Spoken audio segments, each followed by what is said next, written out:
வணக்கம் ரிஷி டிவி நண்பர்களே. இன்னைக்கு நம்ம ஒரு கோயில் சம்பந்தமான நிகழ்ச்சியை தான் பார்க்க போகிறோம். இந்த கோயில் எங்கே அமைஞ்சிருக்கு, இந்த கோயிலோட பேர் என்ன, எந்த மாவட்டத்தில் அமைஞ்சிருக்கு, இந்த கோயிலுடைய சிறப்பம்சம் என்ன, எல்லாத்தையும் விரிவாக பார்ப்போம். வாங்க வீடியோக்குள்ள போகலாம். மூங்கில் அன்னை காமாட்சி அம்மன் கோவில் என்று அழைக்கிறாங்க. புராண கதைகள் நிறைய அந்த கோயிலை பற்றி சொல்கிறாங்க. முற்காலத்தில் ஒரு கன்னி தெய்வம் இந்த பகுதியில் வாழ்ந்ததாகவும் அதன் அடிப்படையில் அந்த கோயில் உருவானதாக சொல்கிறாங்க.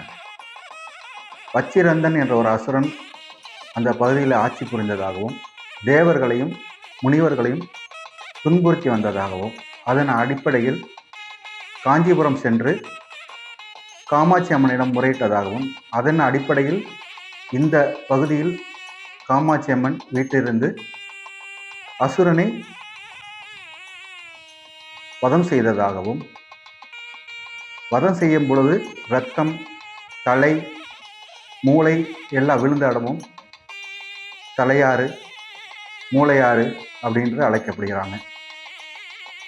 அந்த ஏரியாவில் நாயக்கர்னு ஒருத்தர் ஆட்சி புரிஞ்சிட்டு வந்ததாகவும் அந்த அவர்கிட்ட இந்த அம்மன் நான் ஆற்றில் மிதந்து வருகிறேன், என்னை தடுத்து நிறுத்தி அந்த இடத்துல கோயில் எழுப்புங்கள் என்று சொன்னதாக புராண கதைகள் சொல்கின்றன.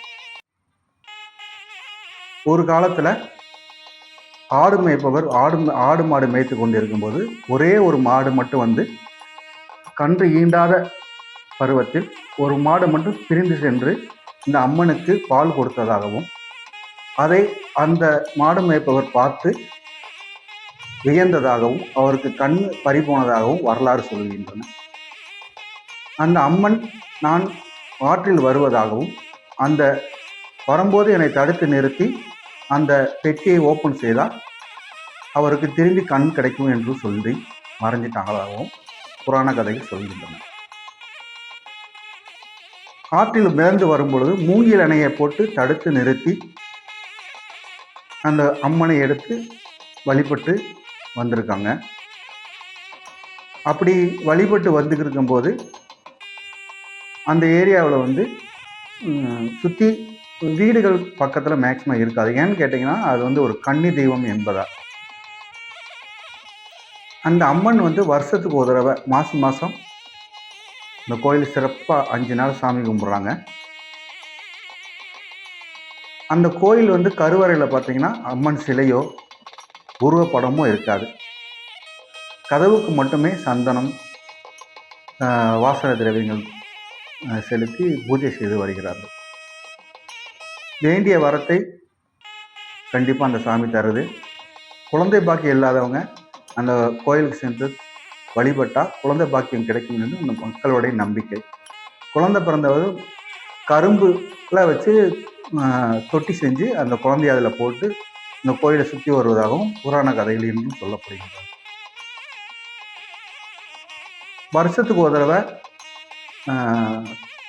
கோரப்புல் சொல்கிறாங்க. அந்த கோரப்புல்லேருந்து எடுத்து மேலே, அதாவது கோபுரம் சொல்லுவாங்க இல்லையா, அந்த கோபுரத்து மேலே புதுசாக வருஷத்துக்கு ஒரு தடவை அந்த கோரப்புல்லை வச்சு சுற்றி மேய்ஞ்சி சாமி கும்பிடுவாங்களாம்.